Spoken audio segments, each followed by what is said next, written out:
Well, the leader of the NDP is still trying to breathe new life into his party and his own leadership. Jagmeet Singh faces major challenges in lifting the NDP poll numbers, party finances, and his own profile. And the next few months could be critical to all of that. Jagmeet Singh is with me now from the foyer of the House of Commons tonight. Mr. Singh, good to see you again. Good to see you as well. What's the NDP focused on as the fall sitting begins? Well, we're going to focus in on a couple of key themes and really key people. And I couched the concerns in the stories of a couple of folks that I met. One person was Ed. Edward is a senior citizen that lives in Burnaby area, and he's faced with a couple of challenges. He's got 2 hip replacements, lives with some disabilities. He's a senior citizen, and in about 2 weeks, he's going to be homeless. And he has no prospects of finding a house in sight. Every morning he wakes up at 5 a.m., looks on Craigslist, tries to apply for houses or apartments, and he is unlucky. And the fact that after spending so much of his life contributing, now he's worried about even finding a home, to me is completely unacceptable. He can't afford to wait for a housing strategy. He needs something to happen immediately. I think about a young family that I met, and their daughter is struggling with type 1 diabetes, and the costs for medication are extremely difficult on the family. And the fact that the Liberals are talking about a pharmacare study and maybe a plan which will not be universal, will not cover everyone, and won't reduce the costs for provinces and Canadians. That again is unacceptable. We need to see a truly universal pharmacare plan. And then the environment, it's going to be top of mind. And I think about Megan and her beautiful young child. And Megan told me that she was really concerned about the environment. And I thought maybe for the future of Megan, or her child, but she said, no, it's because over the past summer, we were having trouble breathing, and I'm worried about my daughter being able to breathe clean air in the future, and even next summer. Okay, I mean, and to me, that's, again, unacceptable. We need to be able to defend the air we breathe, the water we drink, and we've got to be committed to protecting our environment. So, I mean, those are not new messages from New Democratic Party leaders, and you're framing them now and it's not the first time New Democrats have wanted to talk about the stories of people that feel either left out by government policies or left out of the benefits that many other Canadians share. So I'm wondering how you think talking more about that will actually move the needle, because it hasn't on fundraising and it hasn't on the poll numbers. Why do you think it will now? There's nothing more powerful than people's stories. There's nothing more powerful than talking about the problems and the struggles that Canadians, that real people in our country are faced with. That's what I'm here to do as leader of the New Democratic Party. That's what all New Democrats are here to do. We're unapologetic in wanting to champion the people who don't have a voice, that don't have power, and are often in a position where they are left out of an economy that might be doing well in terms of numbers, but doesn't actually develop an inclusive opportunity for all.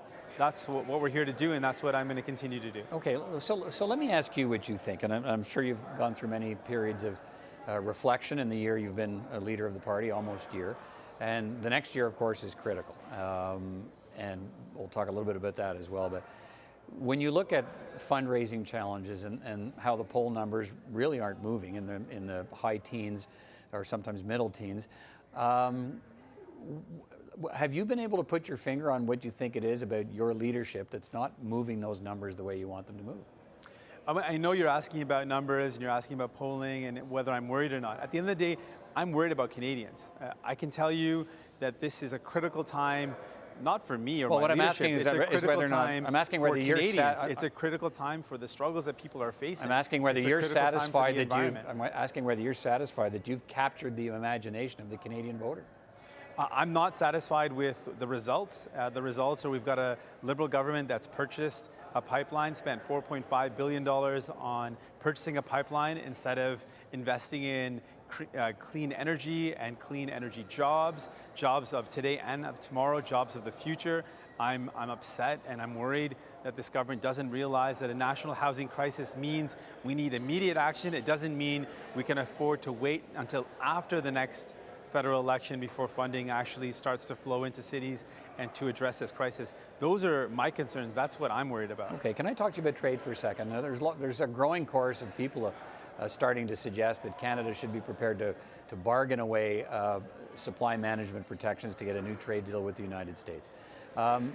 What's your message to the Prime Minister? If that's the option to preserve, for instance, cultural protections for Canada or a dispute resolution mechanism, the one that's currently in NAFTA, is your advice to the Prime Minister, if supply management's on the table to get a deal, dump the deal, walk away from the table?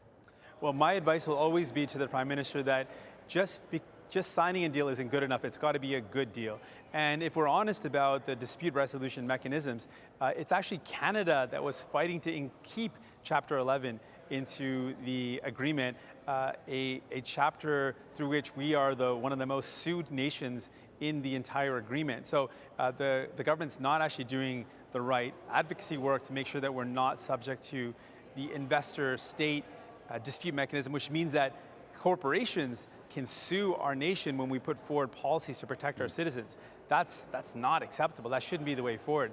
When it comes to the protections that the government's talking about, none of what the government's talking about are truly enforceable regulations. They've talked about and put forward ideas around gender equity, but none of that is actually enforceable. So when we talk about an agreement, the agreement has to have elements that are going to help Canadian workers that are actually enforceable. And if they're side agreements, if they're language that is progressive but actually has no enforceability, that's not useful to Canadians. That doesn't actually make Canadians' lives better. So the plan or the agreement that we sign should be an agreement that protects our industries, that absolutely protects supply management, because we will not continue as a robust economy if we don't have a strong protection in place for our agriculture sector. That's something that we are proud of. You're going to run in the by-election in Burnaby South. You've won your party's nomination for that.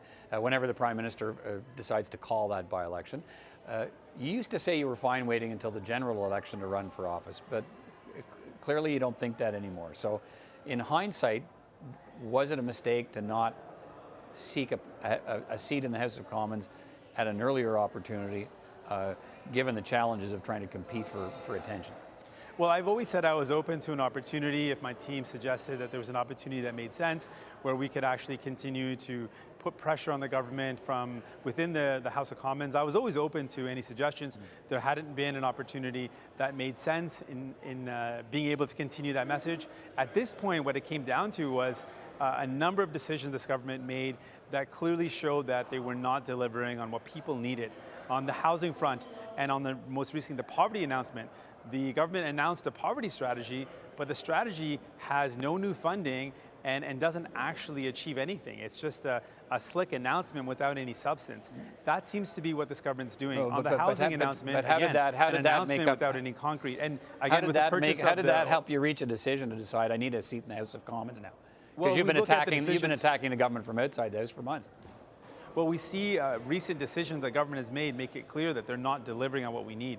Again, I can point out the recent decisions to purchase a pipeline, the recent decisions to study pharmacare, recent decision to announce a poverty reduction strategy, which provides no new funding. I mean, these are all shallow and hollow words without any substance, any meaningful concrete action to improve people's lives. It became clear to me that if we want to push this government to do what's right for people, we need to continue to mount that pressure in a new way. And so this is an opportunity to increase the pressure on the government to do what's necessary for people. All right, NDP Leader Jagmeet Singh, always a pleasure to talk to you. Thanks for your time today. Thank you so much.